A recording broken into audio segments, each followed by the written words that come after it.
shit. All right, hello everyone. We are live. Say hello to the people. What up, people? We're gonna wait for everybody to get in here before we start talking that stuff. That's that real boxing knowledge. That boxing knowledge. So, again, we're gonna wait for everybody to get in here on the live stream. It took place in. Thank you. Took place abroad, across the pond at New Wembley Stadium. Beautiful stadium. Beautiful stadium. Unbelievable. We have to go there soon. We have to go there.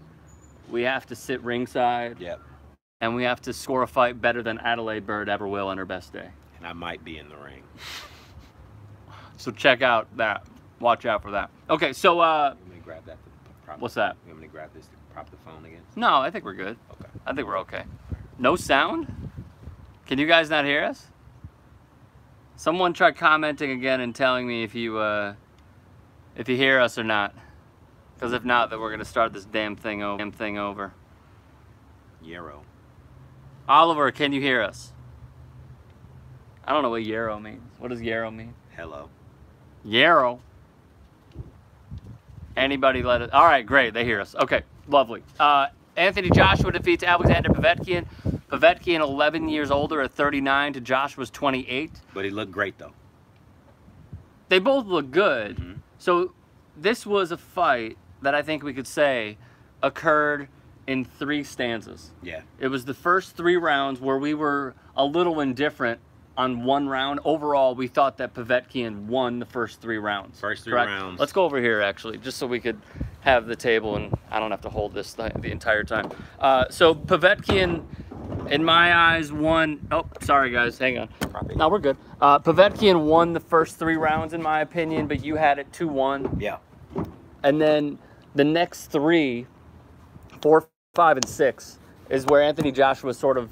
He established his game. He established his game. He looked way more comfortable throwing in the pocket. Yeah. Was able to deal with Alexander Povetkin's bull rushes over and over and over when Povetkin would throw an overhand right when he would get in close. And then he closed it out in the 7th round. Yet you saw something, and you called it probably like 3 rounds before it happened, which was the final blow that was set up by a dummy jab to the chest. Yeah. And then going overhand right. Yep. So what I saw was in the first round. Try to project. I'm sorry. Try to project a little bit. There we go. What I recognized in the first round was that Anthony Joshua probably had 2 game plans.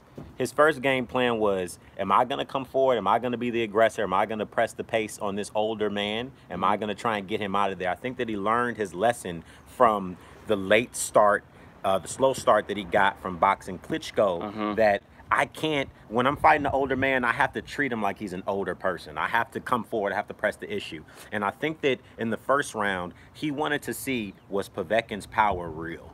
Can I press the issue? Can I steamroll this guy? Can I walk over him? If I hit him with something big, is he going to fall like usual guys do? And we had our answer in the 2nd round, right? Second or 3rd round. We got to answer in the first and the second and the 3rd round. When was he hobbling again? When he got hit with the right, he hobbled. I thought it was the 2nd. You said the 3rd. So at the end of the first round, Povetkin hit him with an uppercut left hand that wobbled his back leg a little bit. And the 2nd and the 3rd round, I saw him still a little tentative, getting hit with some big punches by Povetkin, right?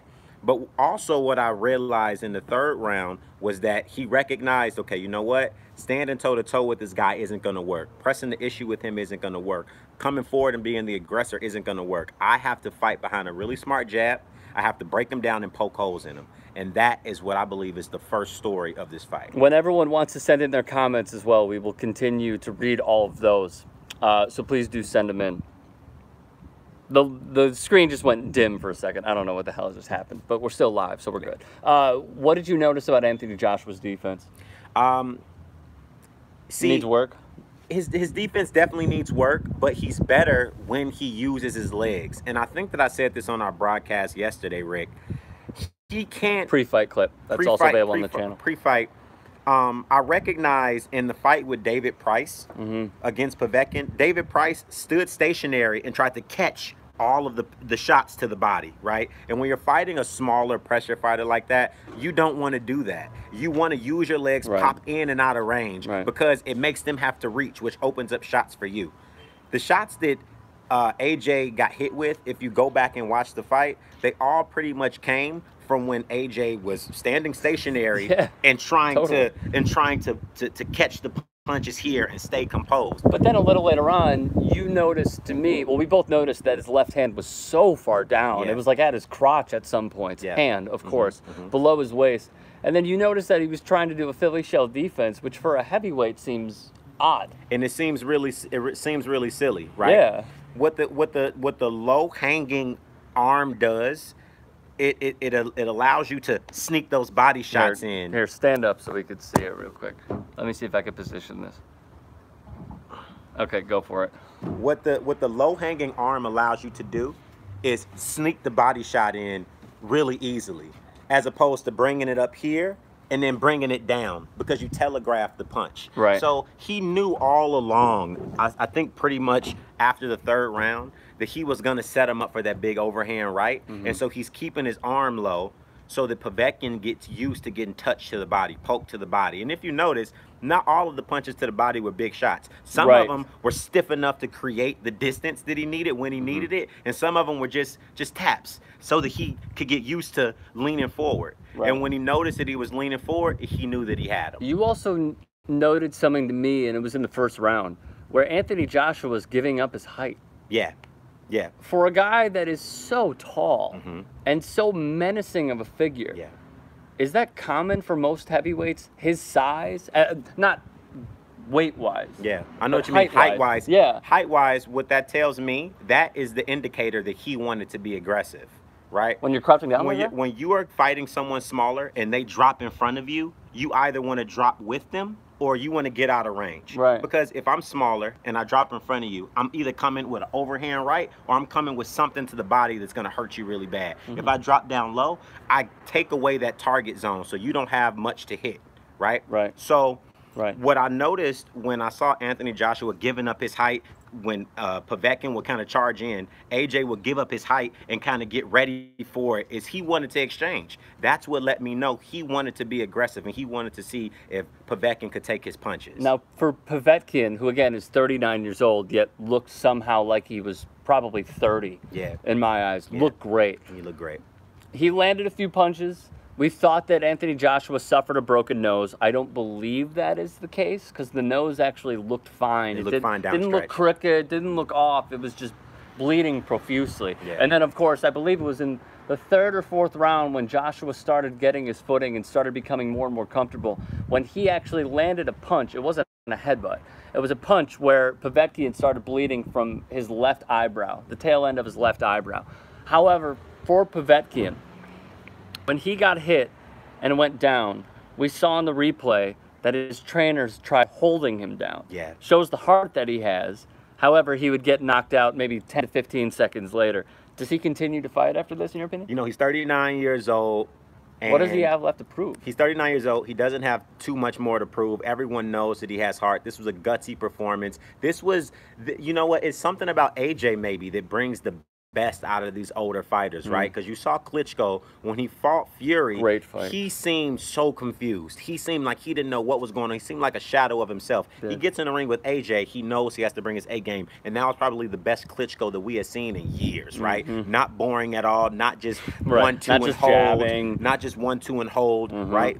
Really great fight. Brought the best out of him, and I want to say that he probably brought the best out of Povetkin as well. So from that stance, Povetkin has nothing else to prove. I don't see him winning another title, right? Not as long as AJ holds him, not as long as Deontay Wilder holds him, and I don't even see him beating the likes of a Tyson Fury. Tyson is just way too large. Well, we don't know really with Tyson yet, right? Because it might take him a minute just to get comfortable against Deontay, if he does. I don't know how a fighter, it depends on the fighter. I don't know how he specifically is going to react to being out so long, coming back, and then fighting the creme de la creme of the heavyweight division. So I can't, like, I know we want to be like, it's Tyson. Right. Like, it's Tyson Fury. Everybody knows what Tyson Fury is. Considering that he's been out, I have no idea what he's going to do. You don't know who a fighter is going to be on fight night. But listen, like, you know, I've always said this time and time again, boxing is a mental sport. And if he feels like he's the old Tyson Fury, then that's how he's going to fight. You know what I mean? We saw Sugar Ray Leonard come straight back from a retirement, get in the ring with Marvin Hagler, and it's still debatable, right? But it is. A lot of people feels like he may have won that fight. You know what I mean? Yeah. It's all about mentality. It's all about, you know, are you prepared to get in the ring? So that's a fight that I'm excited to see. The other one that obviously, and continue to send in your comments, I'm trying to bring them up right now. The other one that you knew was coming was